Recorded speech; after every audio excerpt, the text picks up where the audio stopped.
মৰমৰ কণমানিহঁত, মই আইমা। তোমালোকৰ আইমাৰ সাধুঘৰ পালোহি। লগতে লৈ আহিছোঁ এটা আখ্যান। সেইদিনাখনেই ক'ম বুলি ভাবিছিলোঁ আখ্যানটো, পিছে নানান কাৰণত থাকি গৈছিলে। শুনাচোন এই আখ্যানটো। কাৰ আখ্যান জানা? মহাপ্ৰভু জগন্নাথ। আমাৰ জগন্নাথ যে পুৰীত আছে।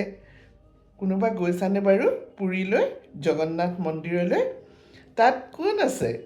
বলৰাম, সুভদ্ৰা আৰু আমাৰ জগন্নাথৰ ত্ৰিমূৰ্তি, তিনিজন মূৰ্তি আছে। আৰু এয়া হৈছে পুৰীৰ এই তোমাৰ তীৰ্থস্থান, একদম পৃথিৱী বিখ্যাত। বাৰু, এই জগন্নাথৰে মই এটা ধুনীয়া আখ্যান কওঁ, শুনা। এইটো তোমাৰ পুৰী অঞ্চলত বা উৰিষ্যাত খুব প্ৰচলিত এটা মুখৰোচক আখ্যান। এই মন্দিৰত, তাৰমানে জগন্নাথ মন্দিৰৰ বাহিৰত ৰঘুদাস নামৰ এজন খুব ভক্ত, জগন্নাথৰ ভক্ত, তাতেই শুৱে, তাতেই থাকে, বাহিৰতেই তেওঁ ফুল তুলি আনি ৰাতিপুৱা কি কৰে, মন্দিৰত পূজা পাঠ কৰে আৰু তাতেই ভোগ চোগ খায়, ৰাতিটো তাতেই থাকে। মাজে মাজে আমাৰ জগন্নাথ দেৱৰ কি মন যায় জানা? সৰু সেই শিশু হ'বলৈ মন যায়। সৰুতে যে দুষ্টালি কৰিছিলে, মা যশোদা গোপীসকলৰ পৰা যে চুৰ কৰি তোমাৰ কি খাইছিলে, মাখন খাইছিলে, সেইবিলাক খুব দুষ্টামি কৰিবলৈ মন যায়। তেওঁ মাজে মাজে মন্দিৰৰ পৰা ওলাই আহি ৰঘুদাসৰ লগত কথা পাতে, অকণমানি তোমাৰ শ্ৰীকৃষ্ণ হৈ পেলাই। আৰু ৰঘুদাসেও খুব ভাল পায় আৰু কিবা কিবি খেলে, দুয়ো ধেমালি ধুমুলা কৰে।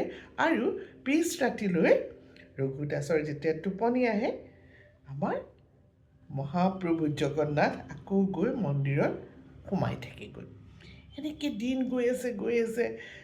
জগন্নাথ প্ৰভুৰ মানে এদিন খুব চুৰ কৰিবলৈ মন গ'ল। সৰুতে যে মাখন চুৰ কৰি খাইছিলে, তেওঁ তেনেকুৱা ধেমেলীয়া এটা, যাক ইংৰাজীত কি বুলি কয়, প্ৰেংক কৰিবলৈ মন গ'ল। আৰু ৰঘুদাসক ক'লে, ৰঘুদাস, ইমান ধুনীয়া কঁঠালৰ গুণ ওলাইছে, ব'লা আমি কঁঠাল চুৰ কৰি খাওঁ। ৰঘুদাসে বোলে, অ' বাপৰে, নকৰোঁ দেই চুৰ, সেইখন হৈছে ৰজাৰ বাগিচা।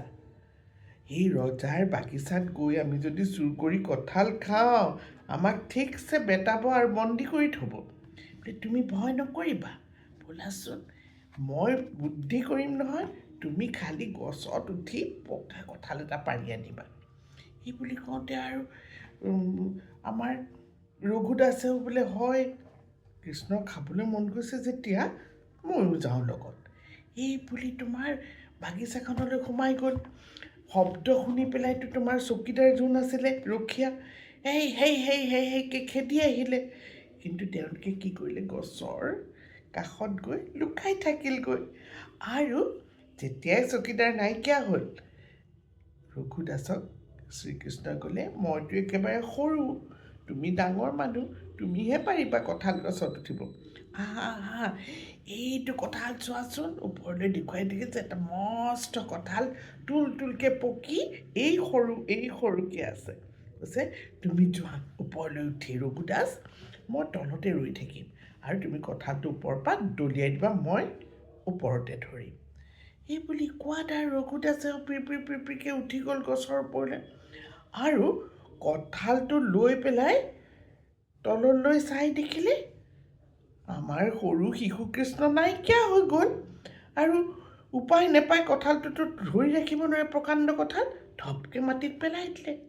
পেলোৱাৰ লগে লগে শব্দ শুনি চকীদাৰ দৌৰি আহিলে আৰু ৰঘুদাসক হাতে লোটে ধৰি বন্দী কৰি তোমাৰ ৰজাৰ ৰাজসভালৈ লৈ গ'ল। ৰজাই একদম মানে ক'লে, তোমাক মই এতিয়া শাস্তি দিম, তুমি কঁঠাল চুৰ কৰিবলৈ আহিছা, এটা কঁঠাল খোজাহেঁতেনতো মই দিলোঁহেঁতেন। তেতিয়া ৰঘুদাসে ক'লে, আপোনালোকে ভুল কৰিছে, মই চুৰ কৰা নাছিলোঁ নহয়, মোক সেয়া জগন্নাথেহে কৰাইছে চুৰ। চবেই হাঁহিবলৈ ধৰিলে।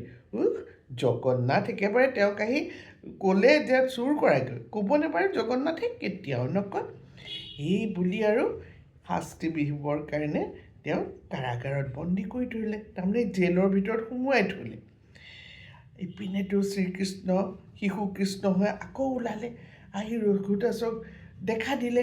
ৰঘুদাসে কিন্তু কৃষ্ণক নামাতি পেলাই মুখ চুখ ওপন্দাই বহি থাকিলে। তেতিয়া কৃষ্ণৰ বেয়া লাগিলে, ইচ বেচেৰাটো মোৰ কাৰণে আজি বন্দী হ'বলগীয়া হ'ল।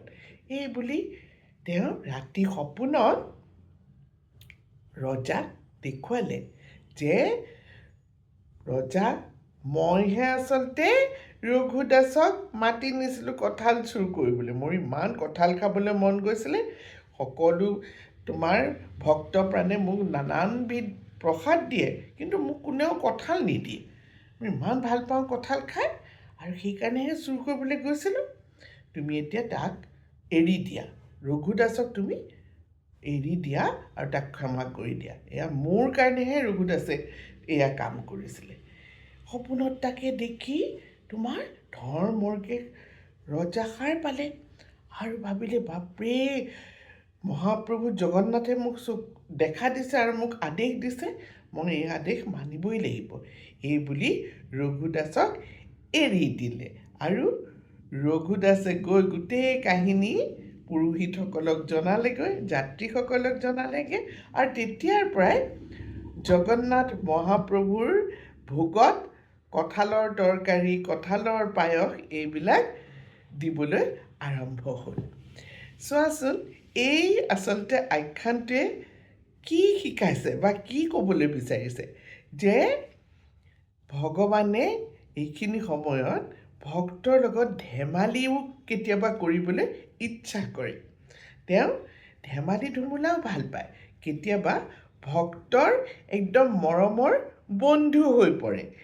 গতিকে এইখিনি সময়ত ভগৱান জগন্নাথে সৰু শিশুৰ ৰূপ লৈ এই দুষ্টালিখিনি নিজৰ বন্ধুৰ লগত কৰিবলৈ চেষ্টা কৰিছিলে, আৰু সেই দুষ্টালিৰ পৰা তোমাৰ ৰঘুদাসকো পিছত মুক্ত কৰিলে।